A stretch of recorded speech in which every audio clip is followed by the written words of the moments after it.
Katie Musgrove. I lead the Bury Creatives project, which is an initiative led by Bury Art Museum. So I did my GCSEs and then followed that up with A-levels. I did an art A-level that I really enjoyed.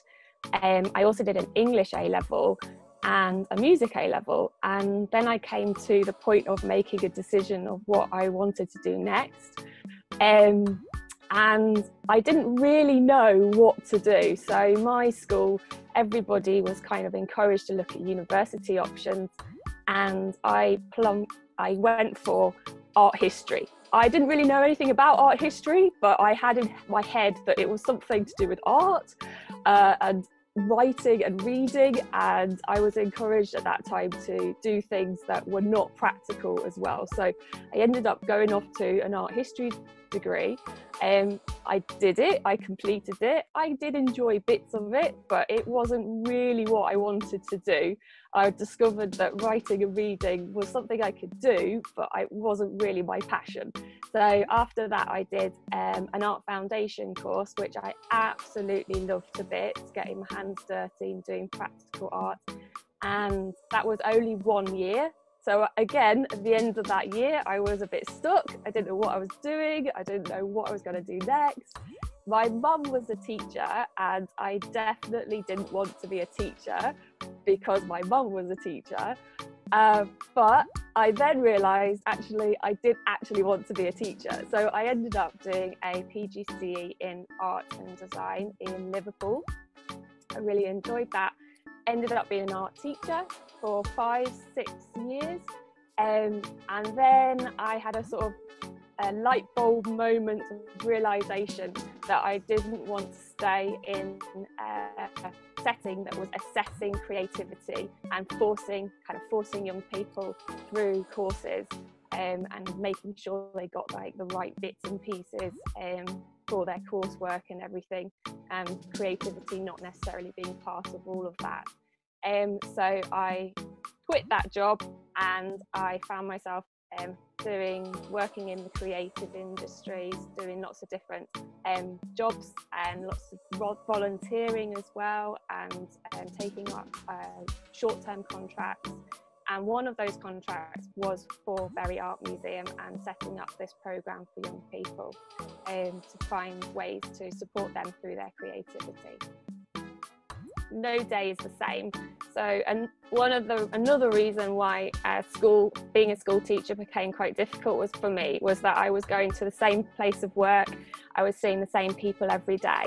So having opportunities to take up short-term contracts and meet new people and do different things and be challenged to find ways around problems that kind of came up by not quite knowing what you were doing all the time, and also learning kind of the business side of things as well, how to present yourself, build a website, apply for jobs as well, has been really, really good for me personally to learn and build confidence and learn about different skills that I have got as well.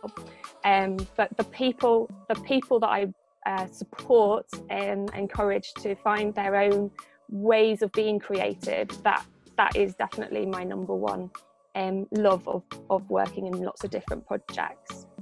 When I talk about creativity, I don't mean like, can you draw really well or can you play a musical instrument really well? It's more about creative thinking, it's problem solving, it's looking at it might be like a really high brick wall and you're thinking, how am I going to do that? How am I going to get through that? And it's finding different ways to think about it and not necessarily doing all that thinking on your own. Being creative doesn't mean that you necessarily have all of the answers, but it is about being thoughtful about who else might be creative that has different skills to you, and working together and collaborating with other people. So drawing upon other people's creative thinking and mixing that in with your creative thinking can get to somewhere where none of you would have been able to do if you hadn't worked together. So I think sometimes creativity and being creative, we can think of that like being some genius like Mozart or Picasso, and thinking that they worked all on their own as well, and they didn't. They had teams of people working with them and inspiring them, and that's the same for us now as well. Looking back, I really should definitely have done the art foundation as soon as I'd finished my A-levels, and not had in my head I had to go to university straight away, because I think by doing that foundation course, that practical foundation course, it would have given me a year to have a good think about what I wanted to do.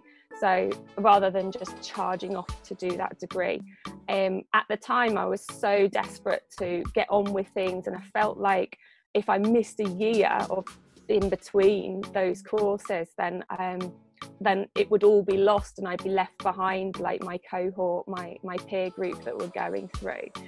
I think things that I didn't have opportunities for are things like this, and ways to work with young people that were not necessarily in my own college as well, and mixing up the disciplines. So I was really boxed in my thinking. I was doing my course, I wanted to get a good grade in it, I learned how to get a good grade in it, and I got a good grade in it, which is all good stuff, but it is a really boxed way of thinking, and there wasn't any opportunity really to learn outside of the classroom and outside of my course. So I had in my head learning and getting my good grade were the same thing, and they are connected, of course, but they're not the same thing. And I had to learn how to learn after my A-levels, which was a shame really, because it was a lot harder, I think, later on to get my head around that, and it meant I missed opportunities to learn in different ways as well. Take any opportunity that comes your way, even if you can't see where it might take you. You might meet some people along the way, you might learn some new skills along the way, and always do your best work. You just do not know who's going to see that. So if you do something that you know is not really the best that you can do, and you think, oh, it will be okay, it's only for this little thing, I'm not getting paid very much, or I'm doing it for free, you still need to do 100% your best stuff, because you don't know who's going to see that work, and they'll make a judgment on what you can do based on what they've seen.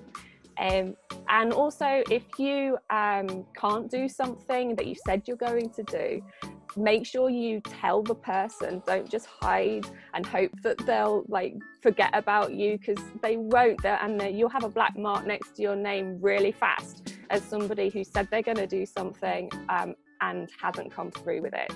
Stuff goes wrong, things happen, and sometimes that's out of your control, but the best thing to do is just come clean, communicate, and let them know what's happening.